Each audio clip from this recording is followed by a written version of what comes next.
Good morning. Mazi Banji konse kumene muli. Yeah, lero liti tiyambe ndi Khalif Chinyama activist. Ndi tikayamba ndi ameneyu the next pali ndithu pali Trump wakwiya kwambiri ndi zimene UK yachita. Mwadzuka bwanji apalanzanga kwina kulikonse mmene muli. Khalif Chinyama. Yeah. Paratenga kanthawi osatulusa video ina iliyonse. Yes. Osamangokhalatu munthu omangokonda kulankhula. Zina zikakhala bwino uzikhalako ndi nthawi yoziyang'anira kuti kodi zinthuzi zikuyenda bwanji. Malawi panopa kunena mwachilungamo akusiyanisa moyo omwe akukhala pano ndi moyo omwe ankakhala. Nde ngati boma layamba kukonza zinthu zina si nthawi yomanena kuti iyayi koma ichiso takonzani ichi. Iyayi kusintha kwayamba kutani kuti kwayamba kuoneka. Kusintha kwayamba kuoneka. Mkatikati mwa kusintha ngakhale zinthu zina tikumaziona kuti ndi zolakwika. Tikuziona zolakwika chifukwa chonena kuti boma loti alizindikira kuti likupangira anthu zinthu zabwino. For example, pakati pakukwera kwa mafuta ambiri alankhula. Koma tiye tikaonesese kwa ine ndikuona kuti mafuta aja akwera ndipo mtengo umene uja ndi omwe ndithu umayenera kuti ukhale. Chifukwa chake mafuta omwe aja tinkagula ifeyo 10,000 pa lita. 10,000 pa lita. Chifukwa mtengo wa 2,000 chakuti unangoyikidwa mu filling station koma mafutawo osatani kuti osapezeka. Anthu amagula pakana zinafika pona kuti 1 lita chamagulidwa 15,000.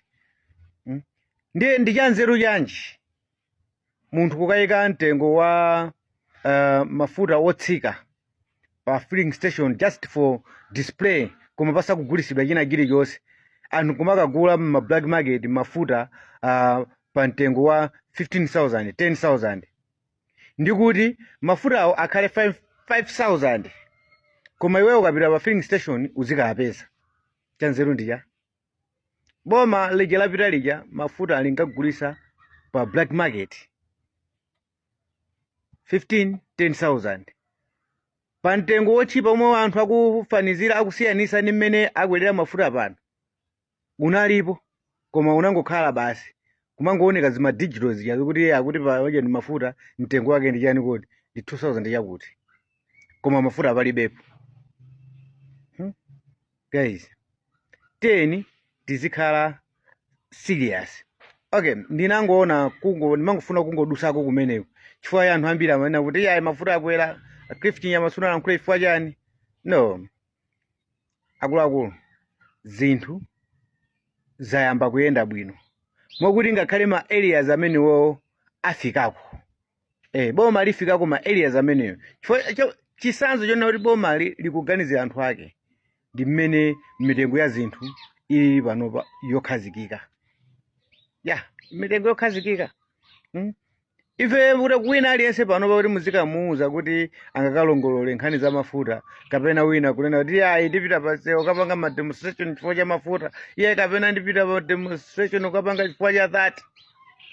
Kumene koko ndikusayamika. Chifukwa zabwino ndi zomwe izi zikutani kodi zikuonekazi. Alako nkhani tu ya chakudya ndi nkhani yomwe munthu chakudya cha nziko chomwe amachidalira chikangokhala chokuti chiyamba kusowa boma limeneyo limakhala kuti latani kodi lalephera. Ife kumatifunsa za fertilizer akudula ifwa chani tikuwuzani kuti ife tilibe factory yopangira chani kodi fertilizer. Ndi zinthu zomveseseka zinthu zoti zili kutali ndi ifeyo. Sitikunena kuti boma silikuyenera kuchitapo kanthu pa zinthu ngati zimenezi koma zikakhala kuti zakwera mtengo Malawi atha kumvesesa chifukwa ndi zinthu zoti zili patali. Sizipangidwa kuno.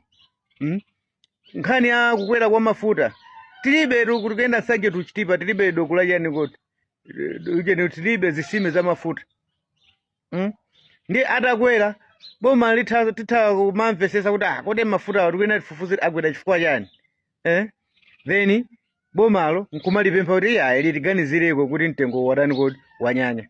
Koma chinthu chonena kuti tikulima mdziko munomo chisikakhala cha mtengo wapamwamba wokuti munthu sangafikire akuluakulu zinafika zinthu zichazo pa wesi chifukwa chinthu chonena kuti chimanga timalima ife tini misinje tini ndi chani kodi tini ndi minda ndipo ngakhale Kamuzubanda ananena kuti amalankhula mobwereza kuti chuma chathu chili muchani kodi chili munthaka. Ndiye lero kumapezeka kuti chimanga chikusowa, amalawi akudya chitedze, amalawi akudya zimaudzu zosadziwika bwinobwino kumapuntha maoneka ngati ndithu amalawi akudya zikhawo zinafika pomvetsa chisoni. Anyway, kwina kunali kodusira kumeneko nkhani zina za maboma. Nkhani ndi iyi akuluakulu, pali anthu amene anasankhidwa maudindo pa ground ipa amene anasankhidwa maudindo, ena maudindo awo ndi ang'onoang'ono ongokhala ndi kadera pomwe ena ndithu ndi ma minister amene akuyimira dziko lonse nsanje tuchitipa. Ndimafuna ndipange appreciate ndi kumuthokoza Jomo Osman pa ntchito yomwe akugwira mu mzinda wa Blantyre. Akuluakulu tatiye ndimuvulire kachipewa Jomo Osman akanapezeka ndithu akanakhala mameya onse akugwira ntchito ngati Jomo Osman, dziko lathu linolo litasinthika. Ngakhale anthu ena akuluakulu amene ali ndi maudindo amene ndithu akuyang'anira maminista akuyang'anira nsanje tuchitipa akanatinso akupezeka anthu ena ogwira ntchito ngati Norman Chisale. Tikunena anthu amene akuoneka pa ground kumene kuti akupanga ichi apereka action titha kumaona kuti dziko lathu lino litani kodi liyenda bwino. Sitikunena kuti maminista ena sakugwira ntchito, koma pali zinthu zina zokuti zomachita kuti amalawi kumachita kuziona kuti izo pakuchitika kanthu and izo zasintha pompopompo. Jomo Osman ili wakonza town ya Blantyre. Wina aliyense nsanje tuchipa zimene zakuzirani kodi akuziziwa ma social media nkhani ndi a Jomo. Norman Chisaletu akuyenda kuyesa kufuna kuthana ndi chani kodi ndi Katangale. Tonse kukhala ndi mtima ngati umene uja uli ndi Norman Chisale zinthu zitani kodi ziyenda. Muli Lilongwemu water board kuli Dr. David Mbewe, board chair wa Lilongwe water board. Pa ground akutani kodi akuoneka kuoneka kunena kuti ntchito izo zikusintha izo zikusintha izo ndithu kuonesesa kuti kumalo komwe Professor Peter Mutharika wasankhira kukuchitikako kanthu kumene kuchako kumakhala ndithu munthu ujayo akupanga appreciate pa udindo omwe yeye wapasidwa ndi Professor Arthur Peter Mutharika kugwira mosatani kodi mosanyinyirika. Akuluakulu tena anthu amene wawa tiavulire chani kodi tiavulire kachipewa. Tikuona ndithu ngakhale Minister of Finance amwanamveka kuzungulira kupanga fix Malawi una kuti iyayi chuma chathu chikhale chotani kodi chokhazika tisachite kusurvive tisachite kusowa ndalama zakunja tiziavulirana anthu wachani kodi kachipewa. Izi zitu ndi zomwe ndithu amalawi amazitani kodi amazifuna. Ndiye ngatinso pali anthu ena amene ndithu munapasidwa maudindo amene otumikira amalawi tatiyeni tikhale ndithu tisatide mapazi a Jomo Osman awawa okhala ndi mtima ozipereka omalawira kuyenda pena paliponse. Tisamangona kuti zimagalimoto zichazo tomwe tapasidwa zopuma zichazo ndi kuti basi zakwanira. Amene achatiyeni ndithu magalimoto amene atitumikire kumayenda chani kodi kumayenda ma department amene ife tinasankhiridwa kuti titha kumatani kodi kumayang'anira kumaona kodi mene mukuchitika bwanji chikuchitika ndi chani mene muja ku Ministry of Health kuti ateni ndithu kuyenda mzipatalamo kumakaona kuti kodi manesi akuthandiza bwanji ma patient nankha akukumana ndi mavuto a mtundu wanji ndi zomwe zikufunika. Ni ntchito yomwe ife timalana amalawi amafuna kuti azitumiki athu azitani kodi azigwira. Akuluakulu tiyeni chabwino kuyenera kuyamikira tizitani kodi tiziyamikira. andi mdindo wina aliyense azigwira ntchito ngati Jomo Osman